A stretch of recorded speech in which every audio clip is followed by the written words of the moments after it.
So you and Danny are in Vegas, right? Hey, we're broadcasting, guys. Don't talk. Oh, I'm sorry.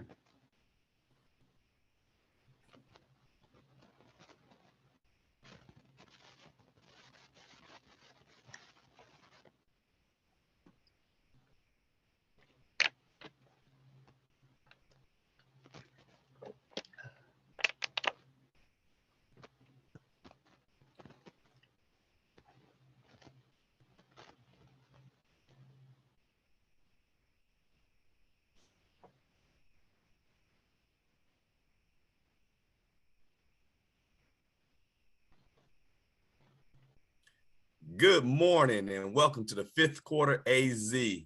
I'm your co-host today, Tyrone Johnson, and normally at this point in time, we'd have the man, the myth, the legend himself doing the introduction, Mr. Coach Neal, but right now he's currently in Vegas and the team is playing, so hopefully they're doing well and having some success, and so that gives us the opportunity to have our special guest co-host today, and he's coming from us, simply known across the state now as Mr. Flag Coco, Russel Woods. How you doing this morning? It's always a pleasure to be with you, and I don't mind playing second string on this team.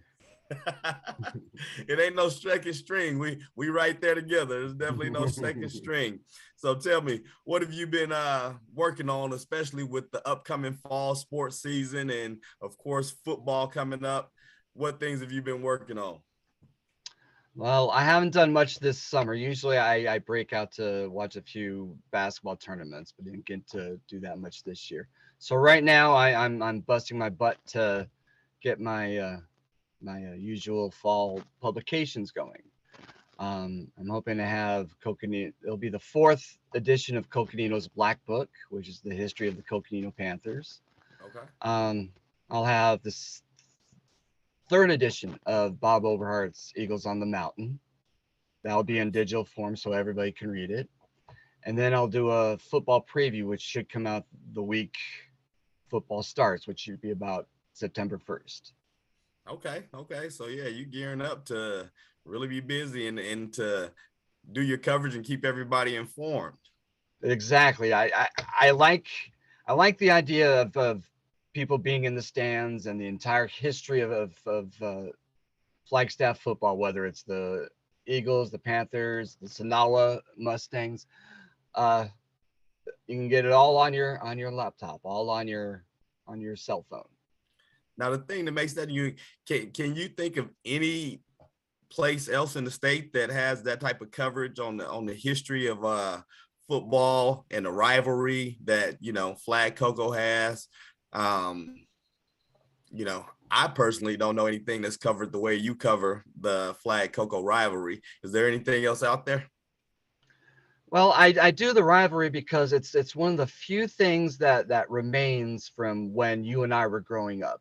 Flagstaff has Mm-hmm. changed so much over the years, geographically, economically, socially, but this is still that one of those few things that we can point to from our childhood and even from our parents' childhood and say, this is part of us.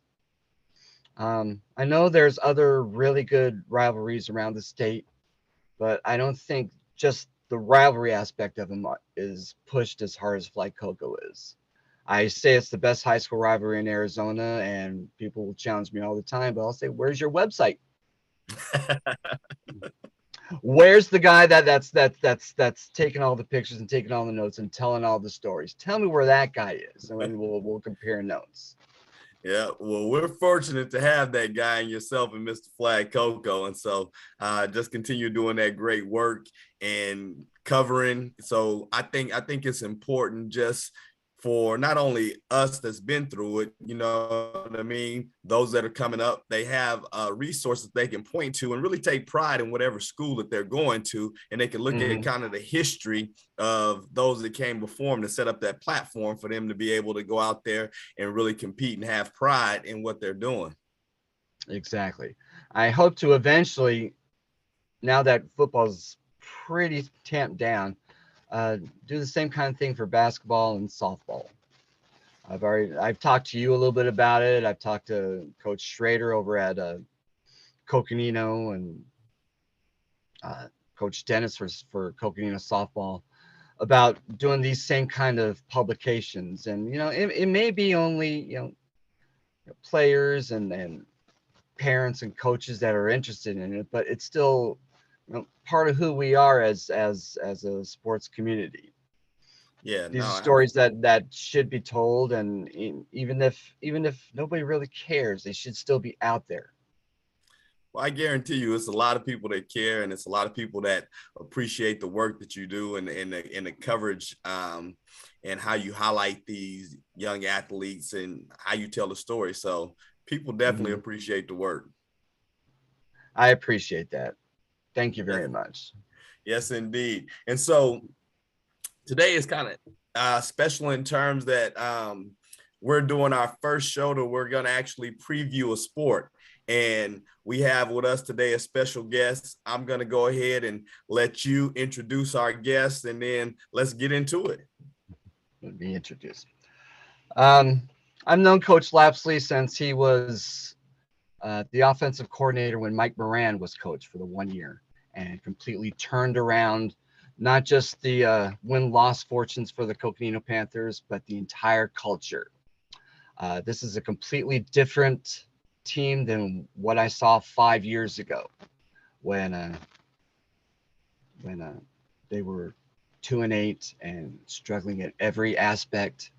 And Mike Moran and especially Mike Lapsley turned everything around just like that, and it was a pleasure to watch. Good to see you, Coach Lapsley. Man, thanks for having me on, you guys. Morning, Coach. Good morning, Coach. How are you? Oh, man, I'm blessed. Doing well. Definitely appreciate you joining us today. So let's just get right into it. Just coming up, you guys came off the season last year. It's ever since COVID, everything has been a little bit different for us. And so now that we're kind of getting back to normal, what's your main emphasis going into this season? Football is a long season, and one of the things we addressed as a team was that team chemistry, making sure that we're working together and that everyone is connected in all aspects of the game and what we're teaching. So that was, one of the things I really wanted to put a strong emphasis on this year. And players getting to know each other and being a player-led team and those type of things. So we put a strong emphasis on that. The obvious stuff with, the successful programs, weight training, bigger, faster, stronger, all that kind of stuff has still remained, but really putting an emphasis on our team connecting and understanding that it takes all 11 every time we step on that football field. Now, do you have difficulties with that? Because I know that is a key aspect to have a successful team, is being able to bond, being able, like, for football to have that brotherhood.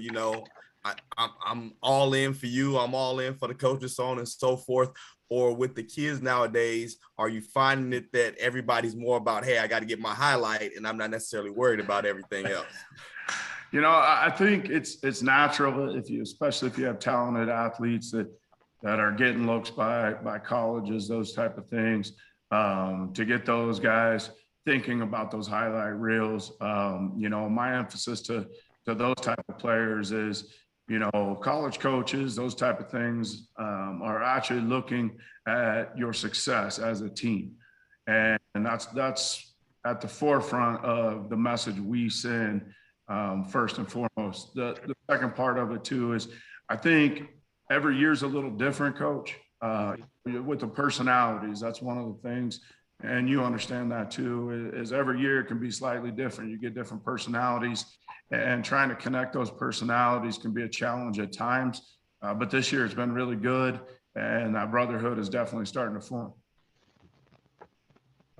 I've been peeking in on what you've been doing this summer on Twitter. And you always have success during the summer on the 7-on-7 tournament, the circuits. How's your junior quarterback Enoch Watson coming along? Incredibly well. I say that trying to remain him very humble as a young man. Last year he was only a sophomore. I think it was a huge leap for him to come from that JV level up to that varsity level was a monster step. And it is for most kids at that age. And he has taken such an initiative this year to understand the systems, to be a team leader, to make sure that all the guys are on the same page. He meets with me very frequently and elevating his game. His goal is to play college football, and he's already on that path right now. But, my job with him is to make sure that he understands what that's going to look like and prepare him for that. An example of that, Russell, would be reading defenses, coverages, techniques that they play, all those things. And, that takes time outside of practice and outside of the normal daily grind, if you will, that we go through. So he's really taken the initiative to meet with me and taking pride in understanding what he needs to know to be an effective quarterback. And I think he's going to surprise a lot of guys this year. And then what about his brother? I know he was a big part for you guys, and from what I understand, is a pretty big college prospect as well. How is he coming along? Because this will be his senior year, correct? When you talk about Pierce. Yes, correct, Coach. He officially or unofficial, sometimes I get all that stuff mixed up, but has committed to BYU. That's kind of his dream school. I know it's a big time Division I school. My emphasis to him was understanding that when you go to a school like that, you are going to play against grown men. Some of these guys have been, not only is there an age difference coming into that situation, these guys have at that college level, a lot of times have that extra 2 to 3 years of lifting, all those type of things. So, preparing him for that same type of situation we were describing with Enoch is, hey, I can't let you even slack one minute of any day. I need to make sure that you are prepared when you hit that stage. And that's a big part of what he's embraced. And I'm looking forward to see what he does for us this year. Yeah, I was going to ask you about Pearson as well. This is the first really big recruit that this generation of Panthers have had. I mean, we've had plenty of kids going to college, Division II and Division III. Even at NAU, we've had recruits, but this is the first really big time nationally recruited 3-star recruit we've had. How does that help your program? And more importantly, what do his teammates have to say about it? From what I've seen so far, I think Pearson's been extremely humble with his situation. He knows the importance of bringing other players along. On that personal aspect, I think his humbleness has led to making him an athlete that is embracing all that extra hard work that he knows he has to put in. I would not use the word content with him in any form or fashion on the personal side. In terms of the program and what that does for us, obviously the recognition has been very obvious. I through the course of the last 2 to 3 months, have fielded more college phone calls than any other year, and developed relationships with a lot of those college coaches. The recognition for our program has been great. The Valley, the Phoenix area has really jumped on board with that. Every year it seems that Coconino gets more and more on the map, so to speak. And a lot of the media down on the Valley, a lot of the coaches, have come up, shaking my hand, love what you're doing with the program. I would say 4 or 5 years ago, as you alluded to, Russell, earlier on, I don't even know that they knew who Coconino was. I had our first sevens at the flight club where we faced Saguaro, and they thought we were Chaparral. just by the sea, you know, and our colors and things like that. So it's really nice to see that recognition developing, and we hope to move forward with that. So as you develop that recognition, Coach, that also kind of puts a target on your back in terms of, you know, when people see you and, you know, as you upcoming and when you have success, now they're not surprised by you anymore. They're gunning for you. So how do you prepare the players to handle that mentality? Like, hey, we're doing what we do, so now we got a target on our back. You know, I'd like to ask you the same question, Coach. You know, I think there's, at least for Coconino, and I think certain teams in their chemistry and their personalities on the team, it's a little easier to play that from that underdog role. You really don't have much to lose in those situations. That's where, you know, the classes of Ty Fur and those guys that you know, transitioned this whole program, I think it was a little easier. They didn't have that weight on their shoulders, so to speak. And it certainly is a challenge. I felt last year being an example there, you know, I think at one point they had us ranked 3rd in the state. You know, as much as I can tell them, Coach, that target's getting bigger and bigger and bigger.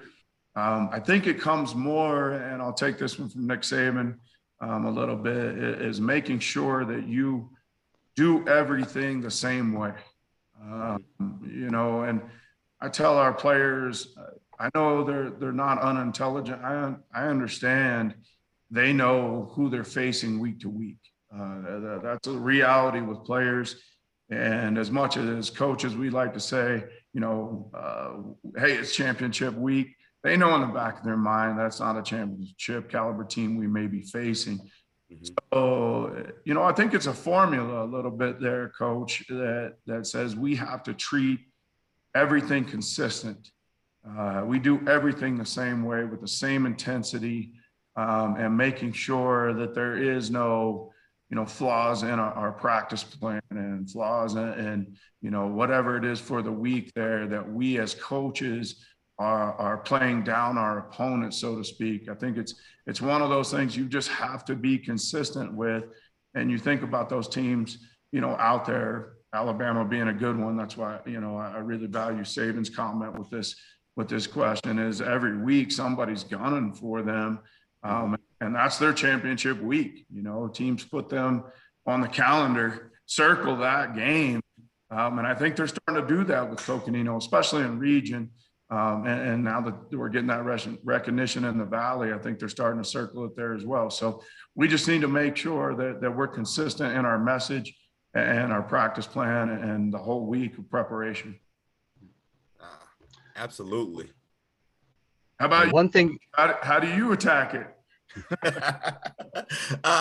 Well, for us, it's the same thing. It's a mentality. And what I try and tell the girls when we're out there and we're playing, irregardless of who suits up against us, we have to play, like you say, consistently. We have a certain level expectation that we should play at. And we should be doing that in practice. We should be each other's toughest competition.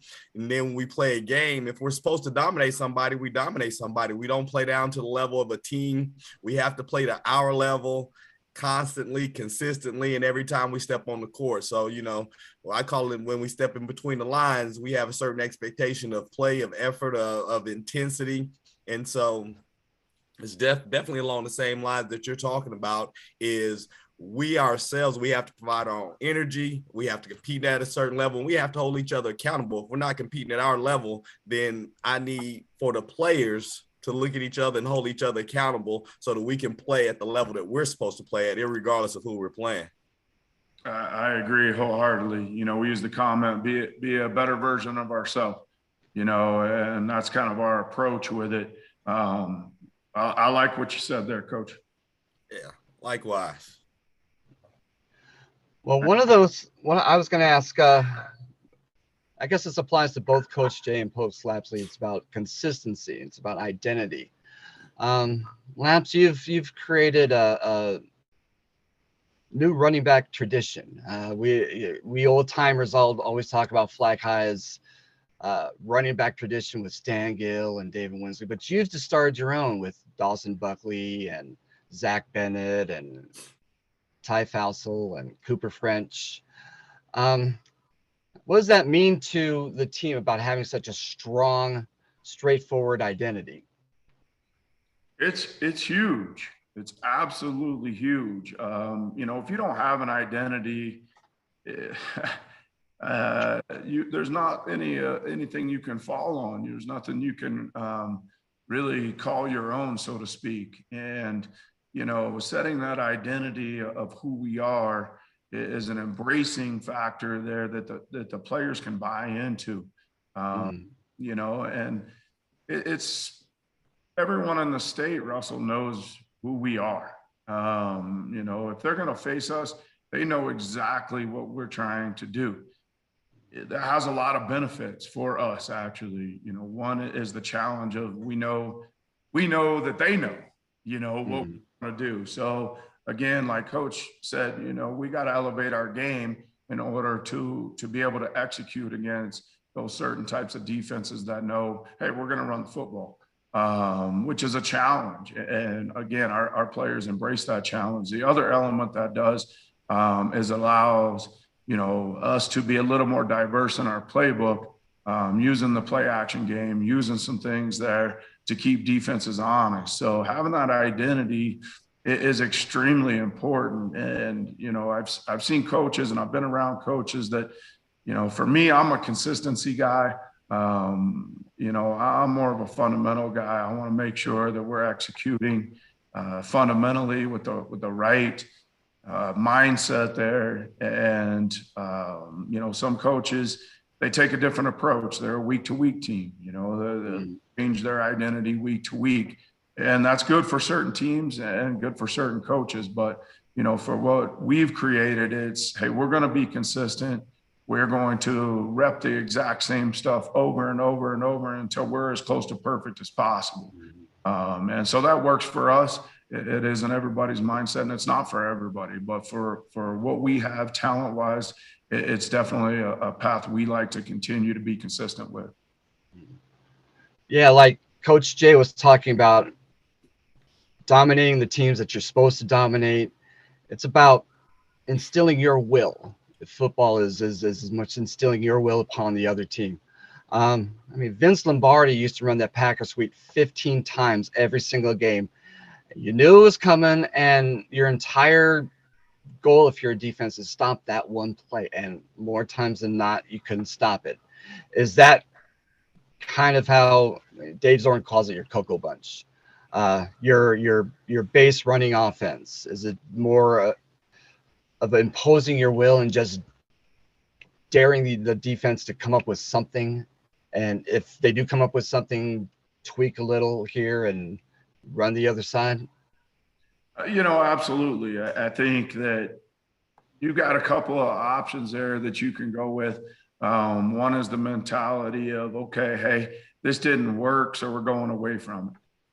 Or this didn't work, let's find out why it didn't work and make sure that everyone understands why it didn't work. And so that's one aspect of it, I've had that stigma a little bit put on me with a little, kind of more of that old school coach philosophy. I remember a few years back when we had Bennett, our opening drive against Mingus, I ran the same play, I think 7 times in a row. And for some coaches, that's a little bit hard. For me personally, even the top tier teams, you talk to Nick Saban, his defense called the same exact play 13 times in a row because they trust it. They know how the system works. They know that it's effective. Everybody knows their job. Those type of things lend itself to success quite often. Obviously, you have to have wrinkles in the game. Coach can say that too. There's people game planning against you, and there's some great coaches out there that do their research and they put a great game plan against you. But you have to have those wrinkles in place quite often and making sure that you practice those wrinkles. It's not just something that you sprinkle in and you say, hey, this is how we're going to do it, and you leave it alone. You got to practice those and be consistent with those as well. Yeah. Coach, circling back, you had mentioned that, there's teams now that circle Coconino when they see him on the schedule. When you look at your upcoming schedule this year, who are you circling? All of them. All of them. You know, my last interview with the radio station, they talked about our schedule a little bit, Coach. And I think we've got, and Russell, you may be able to answer this. I don't pay too much attention to it. I think we've got out of region 3 playoff teams from last year. And in region, we've got 3 playoff teams. So if you break that down, we're over 60%, 60 or more percent of the teams that we're facing are going to be very difficult games for us. You know, when I got here, I don't think, Russell, you can probably back this. That wasn't really our mindset at Coconino. We were playing some lesser quality teams. As our success has developed, I think it's more important, and Coach, you may be able to relate to this, is it doesn't do much good for the development side of your team to play really weak teams. In fact, I think it hurts you. Mm-hmm. Well, I think there's a situation there that we want to continue to get better, so we have to be challenged every single week.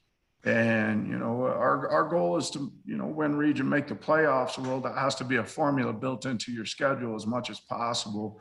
And I know our schedule is extremely tough this year. And, you know, these guys are not, you know, they're not naive to that. They know what's coming up. The teams that we circle, so to speak. I mean, obviously Post and Butte, they made, you know, the finals last year. They're going to be an extremely strong team. You know, and there's some consistent programs in there that maybe they didn't find that success in the playoffs last year quite as much as they're used to, but they're consistent every year. And those teams are important on the schedule as well, because, you know, they're well coached, obviously, and you know, they're going to be a hard competition for us. And that's exactly what we want. We don't want to go out and play weak teams. We want to go out and challenge ourselves every week. Exactly. You've also got Northwest Christian. You start off September 9th against Blue Ridge. They're 3A, but they've got a long, outstanding tradition. But the Grand Canyon region is going to be tough. You've got no dogs. I mean, Mojave left. All 6 teams have been in the playoffs at least once in the last 3 years. Prescott's got the crown this year. Bradshaw Mountain's got Bob Young, so they're always going to be a threat. Flag Eye is always tough in town. Lee Williams made the playoffs for the first time. So there's no dogs in the Grand Canyon region this year. Not at all. Mm-mm. Oh, I think this, Russell, you know, I don't know if you agree or disagree, but I think this may be one of the most competitive region in terms of our region this year. A lot of guys, I know Bradshaw has a ton of returners this year. Obviously, Bob Young, you know, I don't need to say much more than that. Everybody knows his history and his success. But Prescott, you know, and for me personally too, Lee Williams, they have proven themselves every single year. You want to face that team. They are extremely scrappy. They certainly are putting a target on our back, Coach. You know, and that they're very well coached. So I anticipate I don't want to say bloodbath, but certainly something close to that this year in region with every single one of these teams. It's going to be very competitive and fun to watch. Exactly. Yeah.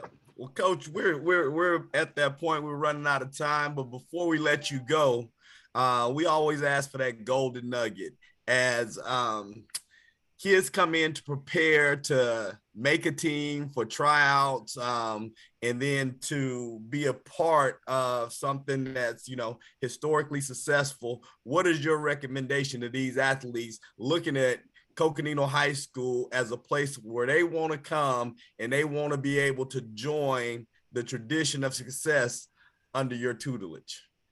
I would say the first thing is understanding the commitment level.